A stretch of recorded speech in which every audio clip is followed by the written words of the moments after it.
It started with a harmless joke, or at least that's how he saw it. He was 12, maybe 13, and his voice was still a little high-pitched when he'd try to mimic me. "Pa, can you pass the cown bread?" he'd say, dragging out the word with an exaggerated drawl, a smirk playing on his lips. My wife Martha would just shake her head and sigh, but I'd laugh. I'd tell myself it was just a boy being a boy, imitating his old man. It was nothing. We lived in rural Kentucky, on a small farm that had been in my family for 4 generations. We raised hogs and grew enough corn to get by. It was a hard life, but an honest one, filled with the simple good things, the smell of fresh soil after a spring rain, the quiet satisfaction of watching a newborn piglet find its mother, the taste of iced tea on a hot summer day. But for my son, Alex, these things weren't good. They were a cage. He wanted the city. He saw it on TV and heard about it from his friends who had moved away. The city was clean, sophisticated, a place where people spoke with a different kind of accent. No cown bread jokes, no dirt under the fingernails. I tried to talk to him about it once, sitting on the porch swing as the sun bled orange and purple over the fields. I told him there was no shame in our way of life, no shame in our accent. He just shrugged, staring at his phone. "It's just not for me, Pa," he said, his voice flat. "I want something better." That word, better, hung in the air between us like a cloud of dust. It stung. It felt like a judgment, a rejection not just of the farm, but of me. A seed of bitterness was planted that day, a tiny, sharp thing that would grow into a chasm between us. I just didn't know it yet. If you're enjoying this story, please subscribe to our channel so you don't miss the next chapters. The day Alex left for college was supposed to be a happy one. Martha and I drove him to the bus station, his duffel bag packed with clothes and a few books. The air was heavy with the heat of late August and the unspoken words between us. He was going to a university in Louisville, a world away from our small town, and he was thrilled. He talked about his classes, the new people he'd meet, the opportunities waiting for him. I listened, forcing a smile, trying to be the proud father I was supposed to be. "Don't you forget to call, son," I said, putting a hand on his shoulder. He pulled away slightly, adjusting his backpack. "I won't, Pa." But he didn't look at me. His gaze was fixed on the bus pulling up to the curb. It felt like he was running from us, not just leaving. I remember his last words to me before he stepped onto the bus. He leaned in, his voice a low whisper. "I'm going to learn to talk like them, Pa, so people don't look at me funny." It was a blow to the gut. It wasn't a joke anymore. It was a declaration of war against the man who raised him, against the life he so desperately wanted to escape. Martha squeezed my hand, her eyes glistening. She understood. She always did. We drove back to the farm in silence. The fields stretched out on either side of the road, the cornstalks rustling in the breeze, a sound that usually brought me peace. But that day, it just felt lonely. The farm, our home, suddenly seemed too big, too empty. My son had left not just for college, but for a new identity, one he believed couldn't coexist with his old one. And in doing so, he had left a piece of my heart on that bus station platform, a piece I wasn't sure I'd ever get back. The calls dwindled. At first they were once a week, then once every 2 weeks. Soon it was just a few texts here and there. "How's school?" I'd text. "Fine," he'd reply. A whole life distilled into a single, generic word. I tried calling, but his voice was different. The slow, warm drawl of our Kentucky home was gone, replaced by something crisper, faster. He sounded like a different person. He was a different person. The summers were the hardest. He'd come back for a few weeks, but he was a stranger in his own home. He'd spend his days in his room, on his computer, or driving into town with old friends. He wouldn't help out with the chores, not even the easy ones. When I asked him to feed the pigs, he'd scoff. "Pa, I'm a college man now. I've got better things to do." The word better again, a constant reminder of our divide. One afternoon, a friend of mine, a kind old man named Henry, came over to talk about some fence repairs. He saw Alex sitting on the porch, reading a book with a cover I couldn't make out. "That your boy?" Henry asked, his voice filled with a friendly curiosity. "He sure is grown up." Alex didn't look up. He just sat there, a fortress of silence. Henry tried to make conversation, talking about the weather and the price of corn, but Alex just gave him one-word answers, his gaze fixed on the pages. Finally, Henry just gave up and turned to me, a look of confusion and pity in his eyes. After he left, I confronted Alex. "What was that all about? You couldn't even be polite to an old man who's known you since you were a baby?" He closed his book with a snap. "Pa, he talks funny, and he smells like hay. I'm just trying to read my book." It was then I realized the full extent of the chasm that had grown between us. The boy I had raised was gone, replaced by a young man who was ashamed of everything that made him who he was. The day he graduated from college was a whirlwind of emotions. We drove to Louisville for the ceremony, Martha beaming with pride, me with a quiet, somber ache in my chest. He looked so sharp in his cap and gown, a confident young man ready to take on the world. But as we walked through the crowded campus, the whispers and jokes from his childhood came back to haunt me. I was the out-of-place farmer in a suit that was a size too big. The man with the cown-bred accent, a relic from a world he had successfully left behind. We went to a restaurant to celebrate afterward.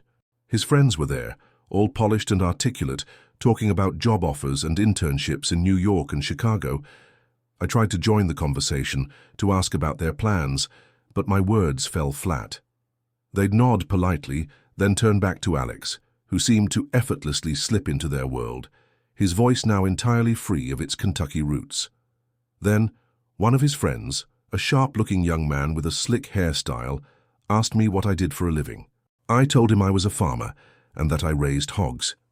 The young man's nose crinkled and he exchanged a quick, knowing look with Alex. A silent conversation I understood perfectly. Alex's face flushed and he quickly changed the subject, laughing a little too loudly at a joke no one else heard. It was an outright rejection, a public display of his shame. My heart sank, heavy as a stone. Later in the car I asked him about it. "You could have at least been proud of what I do, son." He turned away, staring out the window. "Pa, it's just a different world, they wouldn't get it." It was the last time we spoke about it. The next morning, he packed his car and left for the city, a job offer in a finance firm in his pocket, a new life laid out before him.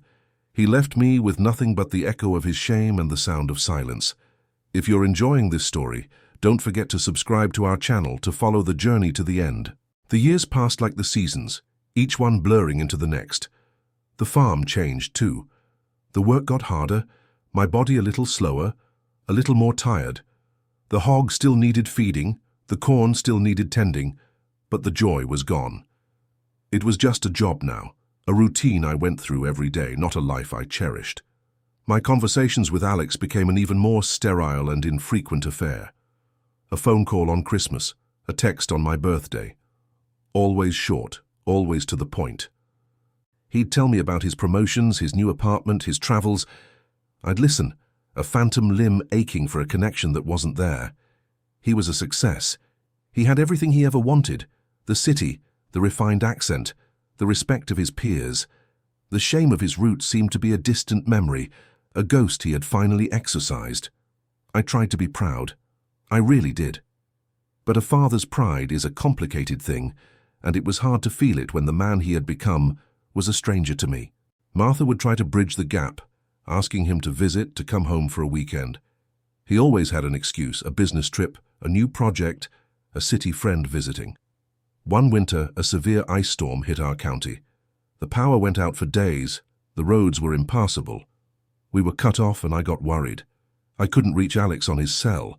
I kept trying, leaving messages, but there was no response. The worry gnawed at me, a cold, hard knot in my stomach. The town came together, as it always did in times of trouble. Henry and a few other neighbors brought us supplies, checked on us, made sure we were okay.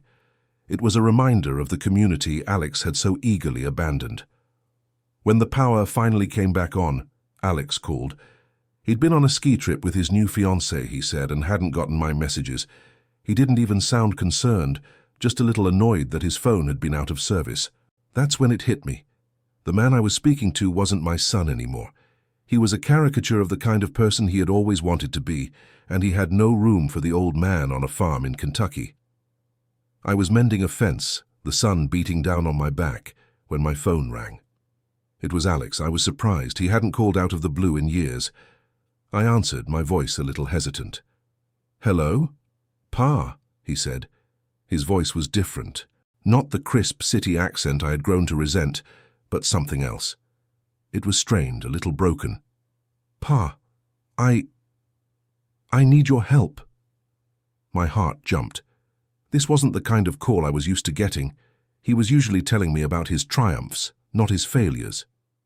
"What's wrong, son?" I asked, my own voice now full of a father's deep-seated worry. The words came out in a rush, a dam finally breaking.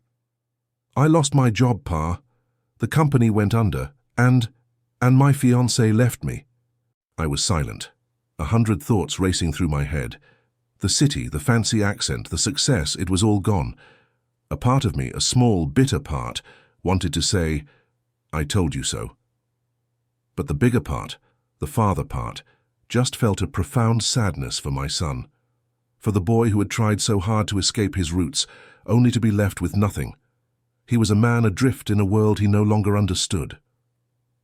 "I don't know what to do, Pa," he said, his voice cracking. "I have no money, no job. The bills are piling up. I'm coming home." The words were an admission of defeat, a surrender to the life he had so publicly scorned. I didn't say a word, just listened to the sound of his sobs on the other end of the line. The bitterness I had felt for so long was suddenly replaced with a deep, aching pity. My son was coming home, but he was bringing his broken pieces with him. He had sought a different kind of life, and it had left him with an emptiness he couldn't fill with money or prestige. The silence on the phone was the most honest conversation we had ever had. He was finally just Alex, my son, and he was hurting. The old pickup truck rattled as I drove to the bus station, the same one I'd taken him to years ago. The autumn air was crisp and a little cold. The fields were brown, the corn long since harvested. It felt like a mirror of my own life, a season of quiet reflection and decay.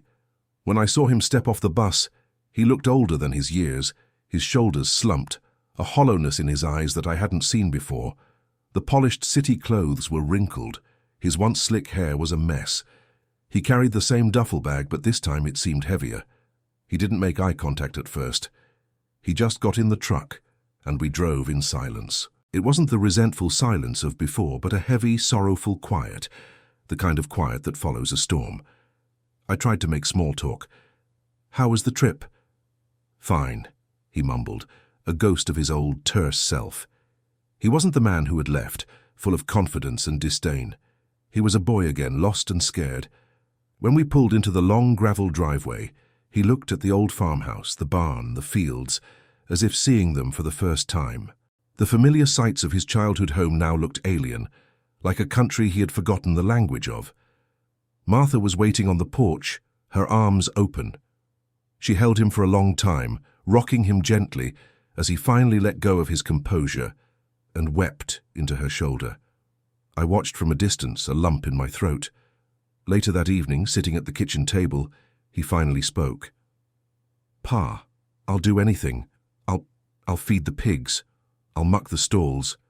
I'll do whatever you need." The words were an olive branch, a desperate plea for forgiveness and purpose.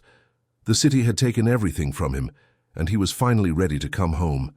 He was begging for a job, a place, a purpose, even if it was the one he had once so cruelly mocked. He had to learn the hard way that a home isn't just a physical place, but a feeling of belonging, a feeling you can't buy with money or prestige. And he was finally ready to try and earn it back. This is a powerful moment in the story. Make sure to subscribe to our channel to see if Alex can truly find his way back home. The next morning, the sun rose over the fields, casting a golden light over the dew-kissed grass. I didn't have to tell Alex what to do. He was up early, standing in the kitchen a little awkwardly. I handed him a bucket of feed. "They're hungry, son. They'll appreciate a full belly." He nodded, his eyes tired, but determined. He went out to the barn, and for the first time in over a decade, I heard the sound of him working, the familiar clatter of a bucket against the trough, the grunts of the hogs. He was clumsy at first. He fumbled with the locks on the pens, spilled a little of the feed. But he kept at it. He was a city man, his hands soft and unaccustomed to hard work. But he was trying. He was learning to talk the language of the farm again, not with his words, but with his actions. He was listening to the rhythms of the day, the needs of the animals, the unspoken lessons of the land. I didn't say much. I just watched, a quiet satisfaction growing in my heart. That evening we sat on the porch swing again, just like we had so many years ago. The sunset was just as beautiful, bleeding its colors across the sky. The only sound was the creak of the swing and the distant lowing of a cow.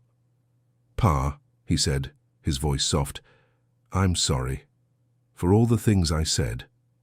For making fun of you, dear sis, of this place." The words were a balm to a wound I hadn't realized was still so open.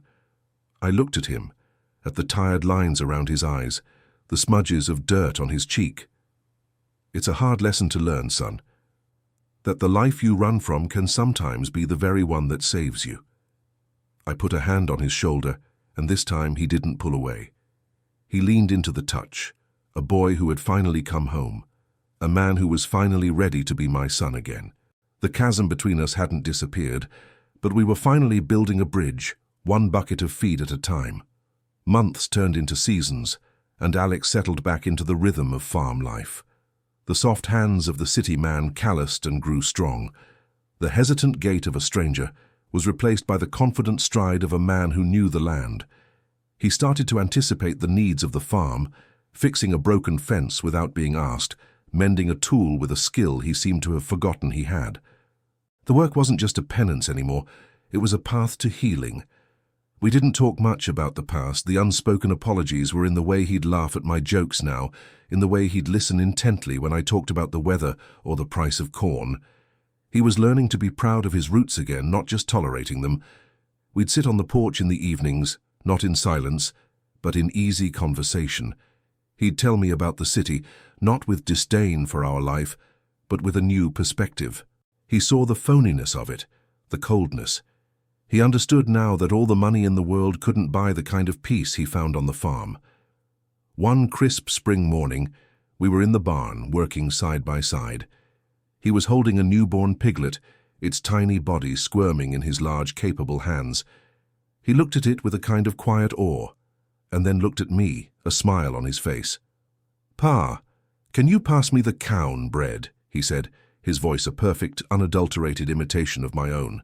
I looked at him, and for the first time in a very long time I laughed, a deep, genuine laugh that came from the very core of me. He wasn't mocking me anymore. He was embracing it. He had finally found his way back home, not just to the farm, but to himself. The bitterness was gone, replaced by the sweet, hard-earned satisfaction of a family reunited, a son reborn. A year had passed since Alex's return. The crops were in, the hogs were healthy, and the old farm felt alive again. Alex was more than just a farmhand. He was my partner. We'd sit in the kitchen in the mornings drinking coffee, planning our day. He had ideas, new ways of doing things he had learned from his time away, and I listened, a pride swelling in my chest that was no longer complicated or bitter. It was pure. One evening Alex and Martha were in the kitchen, and I was on the porch, watching the sunset. He came out and sat down next to me, just like he had when he was a boy. He didn't say anything for a long time. He just sat, breathing in the smell of the coming evening, the quiet symphony of crickets and cicadas. "Pa," he said finally, his voice soft, "I was a fool. I was so busy running away from you, from this life, that I lost myself. Thank you for not giving up on me." I turned to him, the last light of the sun painting his face with a gentle warmth. "A father's love isn't something you earn or lose, son. It's just there. It was always there. It was just waiting for you to come home." He looked at me, his eyes full of a love and respect I had longed for so many years. He reached out and put a hand on my shoulder, a gesture I had tried to give him so many years before. The circle was complete.